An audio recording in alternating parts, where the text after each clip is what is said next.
이번 시간에는 우리 물질이 녹는 정도에 대해서 한번 알아보는 시간을 가질 거예요. 교과서는 206페이지에서 209페이지에 해당하는 내용을 함께 보도록 하겠습니다. 우리 지난 시간에 했었던 실험에 대해서 한번 간단하게 이야기를 하고 넘어가 볼 건데요. 지난번에 우리 두 가지 실험을 했었었죠. 그래서 첫 번째 실험, 1-1번 실험 먼저 한번 보도록 하겠습니다. 1-1번 실험은 우리가 두 개의 어떤 시험관에다가 똑같이 물을 10ml씩 이렇게 담았을 거예요. 10ml씩 담고 하나에는 소금을 넣어보고 하나는 질산칼륨을 집어 넣어 봤었죠.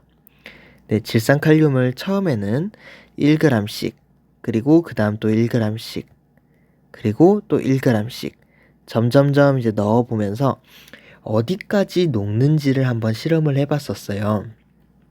그래서 여러분들이 어떻게 얘네들을 이렇게 흔들었는지, 그리고 얼마나 세게 흔들었는지에 따라서 좀 다를 수는 있겠지만, 그리고 혹시 만약에 다른 결과가 나왔더라도 이렇게 또 슬퍼할 필요는 없어요. 왜냐하면 방금 전에 얘기한 것처럼 어떻게 흔들었는지, 얼마나 흔들었는지, 그리고 누가 흔들었는지에 따라 다를 수 있기 때문에. 그래서 보편적으로 쌤이 이제 수업을 하면서 다른 친구들한테 물어봤을 때는 소금이 조금 더 잘 녹았다라고 얘기를 많이 해줬어요. 그러니까 소금 같은 경우에는 한 3g 정도가 많이 녹았다고 했고, 그리고 질산칼륨은 약 2g 정도가 녹았다라고 얘기를 해줬습니다. 즉 여기서 알 수 있는 거는 같은 10ml에 혹은 같은 물 10g 속에 이제 녹을 수 있는 이런 친구들의 양이 즉 어떤 거냐에 따라서 다를 수 있다라는 거를 한번 확인할 수 있는 실험이었습니다. 그래서 얘를 한번 우리는 좀 더 멋있게 얘기를 해볼게요. 얘를 그냥 일상적으로 우리가 표현을 해보자면 소금이 물에 녹았다라고 표현을 할 수 있죠. 그래서 우리는 이제는 소금이 물에 녹았다 이 표현을 조금 더 멋있게 한번 표현을 해보려고 합니다. 그래서 앞에서 말하는 이 소금이라는 거를 우리는 이제는 용질이라고 얘기를 할 거예요. 어딘가에 들어가서 녹는 친구를 얘기를 하죠. 녹는 무언가를 얘기를 합니다. 녹는 물질이라고 적을게요. 그리고 이번에 이 녹는 물질이 물이라는 녹이는 물질에, 얘는 녹이는 물질이죠. 녹이는 물질에 들어가서 녹았으니까 얘를 우리는 이제는 용매라고 얘기를 하겠습니다. 그래서 용질과 용매가 합쳐지는 이 녹았다, 녹다라는 거. 이제 이거를 우리는 조금 더 멋있게 용해가 된다라고 표현을 해볼게요. 용해가 된다라고 표현을 합니다. 그래서 어떤 소금이라는 용질이 물이라는 용매에 용해가 되면 우리는 뭐라고 얘기를 하냐면 용액이 된다라고 얘기를 합니다. 용질과 그리고 용매와 섞여가지고 용해가 되면 용액이 되는 거죠. 그래서 결과적으로 생기는 용액은 우리는 소금물이다 라고 얘기를 할 수 있겠죠. 다른 예를 들어보면 어떤 질산칼륨이라는 용질이 물이라는 용액에다가 이렇게 녹게 되면 그때는 질산칼륨 수용액이라는 어떤 새로운 용액이 된다라고 얘기를 할 수 있겠죠. 그래서 우리는 이번에 용질, 용매, 용해, 용액, 즉 네 가지 용브라더스에 대해서 한번 알아보았습니다. 그래서 어디 가서 이제 우리가 얘기를 할 때 조금 더 간지나게, 좀 더 멋있게 과학적인 용어를 가지고 우리가 얘기를 할 수 있겠죠. 그래서 여기서 또 다른 친구들이 뭔가 질문을 하나 해줬어요. 어떤 질문이냐면 용해에 대한 질문이었습니다. 그래서 그거 하나만 간단하게 짚고 넘어가 보도록 할게요. 방금 전에 얘기하는 소금이 물에 녹았다 라는 단어가 있고 그리고 얼음이 녹아서 물이 되었다 라는 두 가지 문장이 있습니다. 네, 두 문장 모두 맞는 이야기죠. 그래서 여기서 말하는 녹았다의 원형은 어떻게 보면 녹다이죠. 그리고 얼음이 녹아서의 이 녹아서도 녹다에서 파생된 단어일 겁니다. 그러면 첫 번째 말하는 이 녹다라는 친구랑 두 번째 말하는 이 녹다라는 친구는 같은 뜻일까요? 그쵸, 아니죠. 다른 의미를 가지고 있죠. 이 첫 번째 녹다라는 의미는 우리는 소금이라는 용질이 물이라는 용매에 녹았다라는 의미로 얘를 우리는 용해라고 얘기를 합니다. 근데 두 번째는 얼음이라는 고체가 녹아서 액체가 된 거죠. 네. 즉 어떠한 고체가 있는데 얘가 이제 녹아가지고 녹아서 액체가 된 거를 이러한 녹다를 이제 우리는 융해라고 얘기를 합니다. 아 다르고 어 다르죠. 네, 비슷하게 생겼지만 의미는 굉장히 다르다라는 거. 그냥 우리는 일상생활에서 같은 녹다라는 단어를 쓰지만 과학에서는 전혀 다른 의미가 될 수 있다라는 거를 이 예시에서 하나 확인을 해볼 수 있겠죠. 그래서 용해와 융해, 그리고 앞서 말했었던 용질, 용매, 용해, 용액 이 네 가지 단어는 잘 구분을 할 수 있으면 좋겠습니다. 네, 그렇게 해서 우리 1-1번 실험 하나 확인을 해봤고 1-1번에 이어서 우리 1-2번 실험도 하나를 진행을 해봤어요. 그래서 1-2번 실험에 대해서 한번 다시 얘기를 해볼게요. 첫 번째는 우리가 용질의 종류에 따라서 즉 용매에 녹는 양이 달라진다라는 것을 확인을 했었죠. 그래서 이번에는 1-2 실험에서는 똑같이 이번에 실린더에다가 시험관에다가 물을 10ml를 넣고 그리고 똑같이 질산 칼륨을 5g씩 집어 넣었습니다. 네, 여러분들도 다 확인을 했겠지만 이 5g을 집어 넣었을 때 얘네들은 이렇게 밑에 깔리면서 다 녹지 않았을 거예요. 그래서 우리는 여기서 무엇을 했죠? 얘를 하나는 얼음물 속에다가 이렇게 집어 넣었어요. 얼음물 속에다가. 굉장히 차가운 친구였죠. 그리고 나머지 하나는 끓는 물 속에다가 얘를 집어 넣었었습니다. 그래서 이 친구들을 하나씩, 하나는 얼음물 속에, 얘는 얼음물, 그리고 나머지 하나는 굉장히 뜨거운 물 속에다가 집어 넣었었죠. 그랬더니 어떻게 됐었죠? 얼음물 속에 넣은 애는 아마 질산칼륨이 다 녹지 않았을 거예요. 근데 뜨거운 물 속에 집어 넣은 애는 여기 안에 있던 질산칼륨이 전부 다 이렇게 녹아 없어지는 현상을 관찰할 수 있었죠. 그래서 여기서 알 수 있는 거는 그거예요. 같은 양의 용매 속에 용매 10ml 혹은 아니면 물 10g 속에 얘네들을 녹였을 때 얼음물 같이 차가운 것에서는 다 녹지 않았고 얘는 다 녹지 않음, 얘는 뜨거운 물 속에서는 다 녹음. 즉 온도에 따라서 용매에 녹는 용질의 양이 달라진다라는 것을 확인을 했어요. 그래서 여기다 한번 써볼게요. 온도에 따라 용매에 녹는 용해되는이죠. 용매에 용해되는 용질의 양이 다르다라는 것을 확인할 수 있었습니다. 얘가 1-2에서 확인할 수 있었던 거고 1-1에서는 용질의 종류에 따라 용매에 녹는 양이 다르다라고 확인을 할 수 있었죠. 그래서 여기서 말하는 네, 용질의 양, 용해되는 용질의 양, 그리고 용매에 녹는 양, 즉 이 양들 있죠. 그거를 우리는 합쳐서 용해가 되는 정도라고 얘기를 할 수 있습니다. 용해가 되는 정도라고 얘기를 할 수 있겠죠. 그래서 우리는 여기서 말하는 용해랑 정도의 도자만 떼가지고 우리는 앞으로 용해도라고 얘기를 하겠습니다. 얘를 용해도라고 얘기를 할 거예요. 그래서 여기서 말하는 이 용해도가 뭐냐? 얘는 교과서에 보면 간단하게 쓰여 있어요. 교과서의 208페이지를 한번 확인을 해보면 되겠습니다.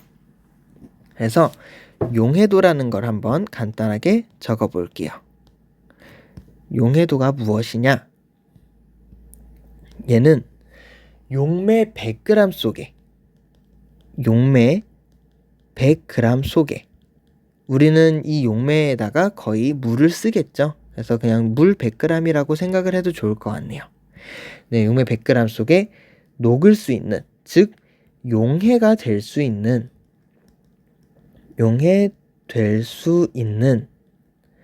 용질의 최대 그람 수를 얘기를 합니다. 즉 어떤 비커에다가 용매를 넣어 놓고 그 어떤 용매를 집어 넣을게요. 용매를 집어 넣고 여기다가 이제 하나씩 용지를 1g씩 1g씩 해서 점점점 하나씩 이렇게 넣어 볼 거예요. 그랬을 때 처음에는 다 녹고, 그리고 얘도 다 녹고, 그리고 또 녹다가 어느 순간부터 안 녹는 순간이 있겠죠. 네, 그 순간까지를 우리는 그 용질은 이만큼의 용해도를 갖는다라고 표현을 할 수 있어요.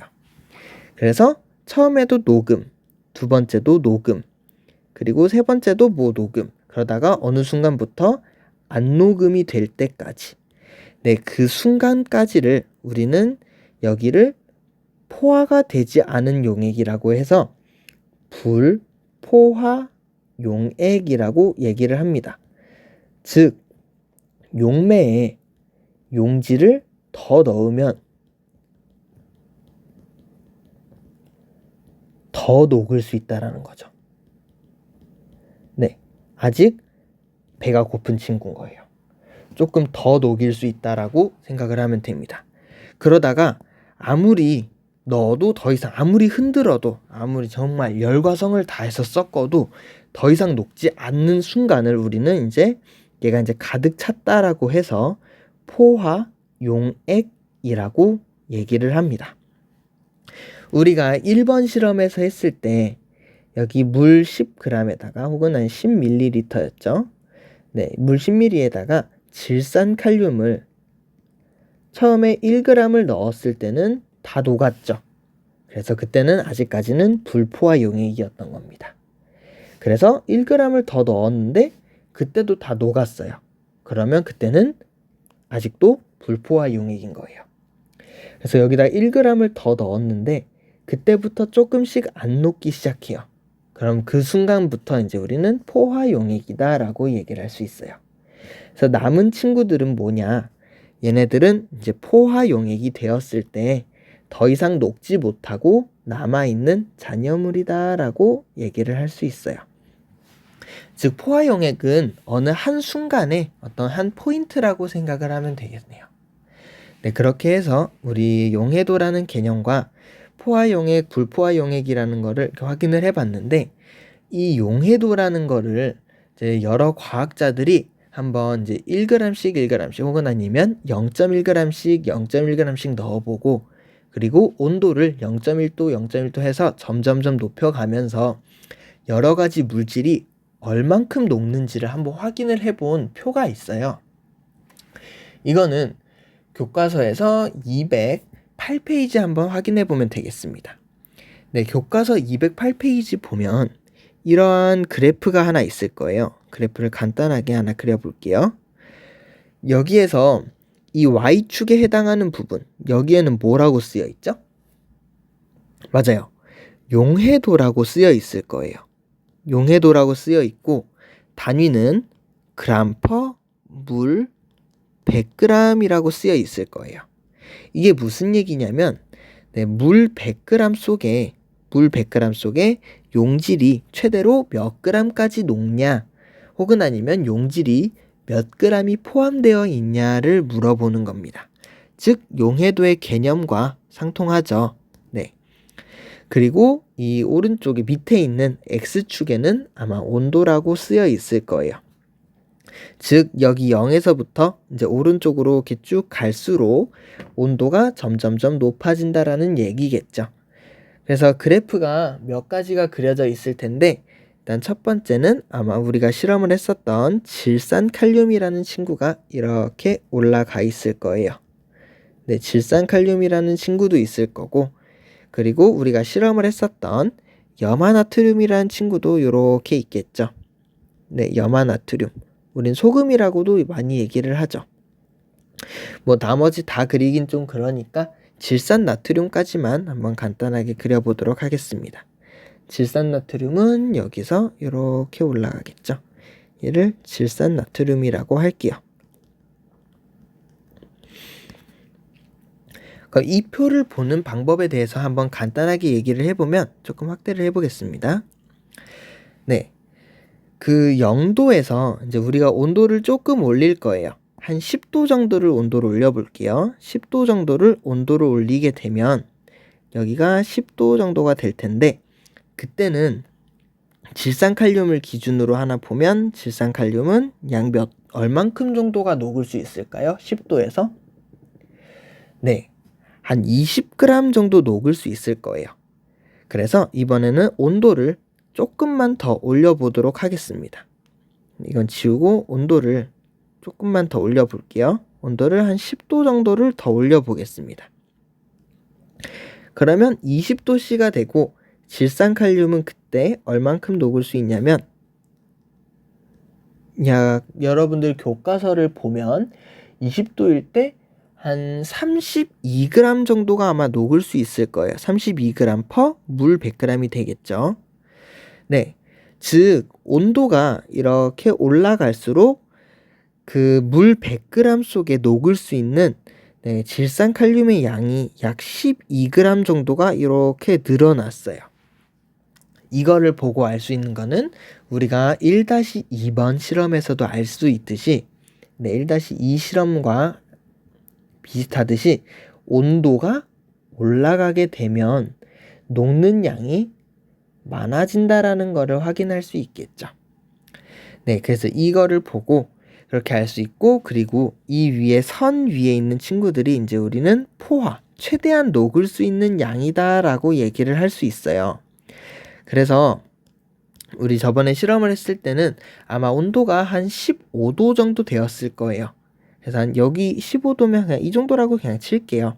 간단하게 얘기를 해보면 15도일 때는 이 염화나트륨이라는 친구랑, 어머나 잘못 그렸네요. 네, 염화나트륨이라는 친구랑 그리고 여기 질산칼륨이라는 친구랑 얼마 차이가 안 나게 돼요. 녹을 수 있는 양이. 네, 염화나트륨은 여기까지 녹을 수 있고 질산칼륨은 이만큼밖에 못 녹는 거죠.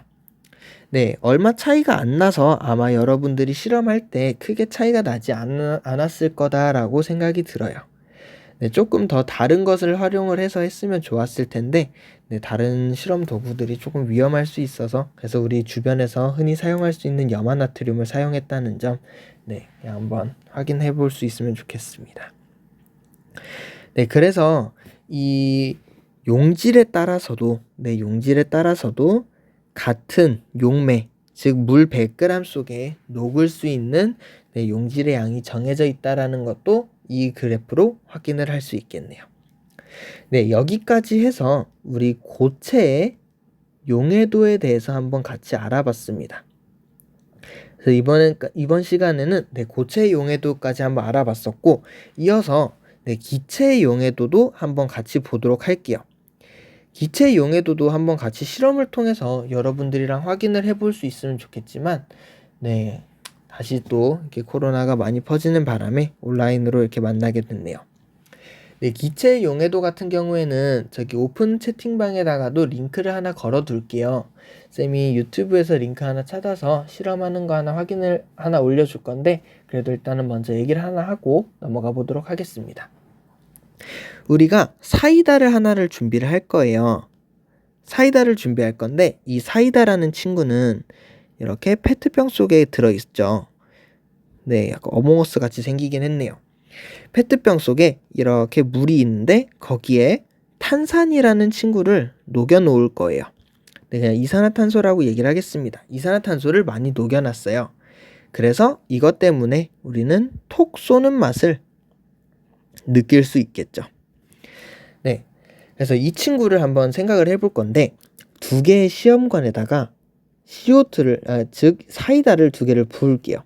여기도 사이다를 붓고 여기도 사이다를 이제 붓겠습니다.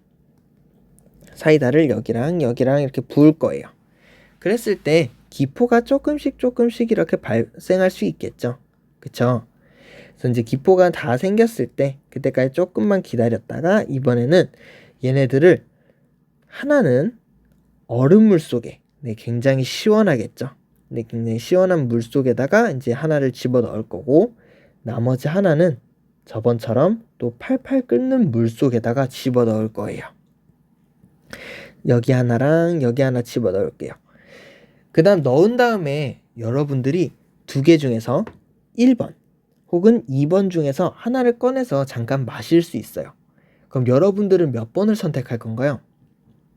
아마 대체적으로 1번을 많이 선택할 것 같아요. 왜? 우리는 알고 있죠. 사이다는 시원할 때 맛있다라는 거. 그랬을 때 탄산이 조금 더 많이 들어있다라는 걸 알 수 있죠. 네, 맞아요. 이 뜨거운 물에다가 얘네를 집어넣게 되면, 사이다를 집어넣으면 기포가 어마어마하게 많이 발생을 해요. 기포가 많이 발생하면서 다 날아가겠죠. 즉, 녹아있었던 이산화탄소의 양이 줄어들게 되면서 여기에 있는 탄산이 점점점 줄어들게 된다라고 얘기를 할 수 있어요. 즉, 이산화탄소, 즉 기체는 용매에 온도가 높아지면 잘 녹아있지 못하게 돼요. 어떻게 보면 우리랑도 굉장히 비슷하죠. 우리를 사우나에다가 집어 넣어놓고 사우나의 온도가 점점점 높아지면 답답한 그런 느낌이 들면서 우린 나가게 되죠. 네, 어떻게 보면 기체랑 우리랑 굉장히 비슷하다라고 생각이 들 수 있겠네요. 그래서 뜨거운 물 속에 넣으면 탄산이 많이 발생한다라는 거 하나 확인할 수 있겠고, 즉 기체라는 어떠한 용질은, 네, 용매에 언제 잘 녹는다? 라고 얘기할 수 있을까요? 온도가 낮을수록 잘 녹아 있는다 라고 얘기할 수 있어요. 그 아까 전에 봤었던 고체 용해도랑은 좀 다르죠. 얘네들은 온도가 높아질수록 많이 녹았었는데, 이 반대로 기체라는 친구들은 온도가 낮을수록 잘 녹아 있다라는 거, 네, 그거를 이 실험을 통해서 하나 확인을 할 수 있겠습니다. 근데 기체 같은 경우에는 한 가지 조건이 더 있어요. 이거를 뚜껑을 탁 열게 되면 막 칙 하는 소리가 나죠. 그거는 왜 그러냐면 이 사이다 페트병을 보면 처음에는 굉장히 빵빵할 거예요. 얘를 보면 굉장히 빵빵합니다. 꾹 눌러보면 잘 안 들어가요. 굉장히 빵빵하기 때문에 누르면 잘 안 들어가죠. 근데 뚜껑을 이렇게 따게 되면, 네, 뭐 공기 같은 게 새는 느낌이 나면서 칙 하는 소리가 나면서 다시 얘가 잘 들어가게 되죠. 내부 압력이 낮아진다라는 거예요. 즉 기체의 용해도를 얘기를 할 때는 그래서 이 압력이라는 게 또 중요해요. 그래서 압력을 실험을 할 때는 어떤 감압 용기라는 게 있어요. 용기 속에다가 사이다를 이렇게 담고 여기에서 안에 있는 공기들을 밖으로 이렇게 빼냅니다. 밖으로 빼내게 되면 내부에 있는 압력은 점점점 낮아지겠죠. 네, 압력이 낮아지게 되면 원래는 그 압력이 높아서 이 안에다가 CO2들을 잘 이렇게 가둬놨었는데 이 친구들을 잘 가둬놨었는데 압력이 낮아지게 되면 얘네를 누르는 그런 것들이 외부의 어떤 무언가가 없어지기 때문에 이 친구들이 이제 갑자기 뾰롱 하고 밖으로 튀어나오게 돼요. 얘네들이 밖으로 이렇게 튀어나옵니다. 그러면서 기포가 막 이렇게 발생을 하게 되죠. 그러면서 사이다가 또다시 맛이 없어져요. 네, 그래서 우리는 이제 기체의 용해도를 표현을 할 때는 압력도 함께 표현을 해줘야 한다라는 거, 네, 이 실험에서 하나 확인을 할 수 있겠습니다. 그래서 이 실험 영상은 쌤이 한번 유튜브에 찾아서 그 오픈 채팅방에다가 네, 그 밑에 이번 교시 밑에 있는 거 보면 오픈 채팅방 있는 게 있거든요. 거기 들어가서 그 공지에다가 이렇게 올려둘 테니까 한번 가서 확인해 보시길 바랍니다.